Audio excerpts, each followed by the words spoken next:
एकी लुगाई रे बुझ जाना भेड़ा थे गलत कम करण आले ना जो आरोपी है उन आरोपिया ना झलेंग अज गत्याई थाने रे मई। नमस्कार राम राम हूँ बन देसी ढाटी पत्रकार। अज अभी जो पिया जो बन बताऊँ तो जिला जालोर री जो खबर है उही महीना कि जो एक आदमी जो लुगाई हती वे लुगाई ना बे जना भेड़ा थे रानी गलत कम करण सारू वे खप्या और कम करने वास्ते उर महिला जाए जो जालोर जिले रे महीना थाने में उत जाए आरोपी रो वास्ते लिखाई थी खबर के फलाना बे आदमी था जो आया था मैं ना खोटो कम करण सारू खप्या था जो बन ना बताऊँ रो कि एक जो मुख्य वडोड़ो आरोपी हतो उर ना तो मांगीलाल जो आरोपी ना झलियो तो पेल उर दिया महीना जो उर बाद में एक धनाराम ना तो प्रजावत निवासी केरिया जो जिला जालोर रो तो पुलिस थाना उर चितलवानो लगतो तो उए ना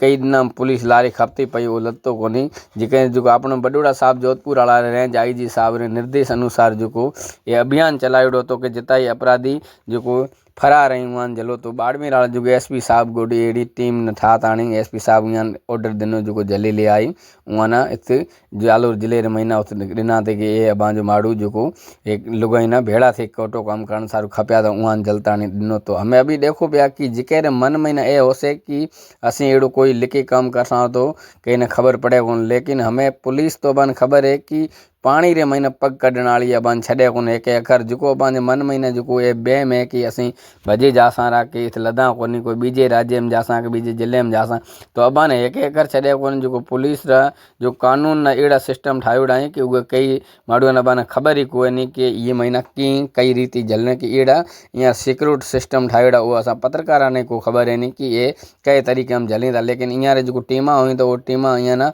एकदम इतने पढ़ाई कंप्लीट करेड़ा हुई थे कि माड़ू अगर उहे ना थोड़ो घणो फोटो बतायो तो वो टीम उहे छड़े कोने एक अखर जिथे होयो चाहे ये इंडिया में होयो तो विजन के गयो तो उहे छड़े कोन वार जे थोड़ो घणो सुराग लगो तो खोटा कम करने वाला अभी एक बार कन खोले सुनो पर एड़ो खोटो कम करो था तो ठाव को कोनी। और ये बारे में बन कई बार में पहली बताई और खोटा कम करे रहो जिना अभी भजे जाओ पाछे खासा दिन दौड़े रहो उहे लारे पुलिस वाला जो बना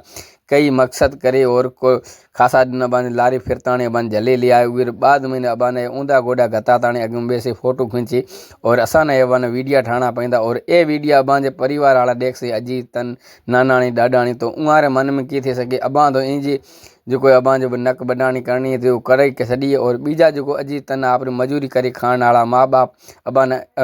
ये सारू थोड़ी मोटा करया था कि अभी बड़ा थे टाण एड़ो कम करे अज ओ माँ बाप अबान कोई गली में फिरन जेड़ा कोनी के अबान जो दीकरो एड़ा कम करता नहीं एड़ा जो धंधा करे तो आरोपी अबाना मोटा माँ बाप ये कांड करया था कि असाना बुढ़ापे महीने मजूरी करे टुकरी खोला से असी सोराबे से टुकरी खासा। लेकिन अबान तो एड़ो माई तरह रे मरण है अबान गोई छड़ी हुए बुढ़ा पारे में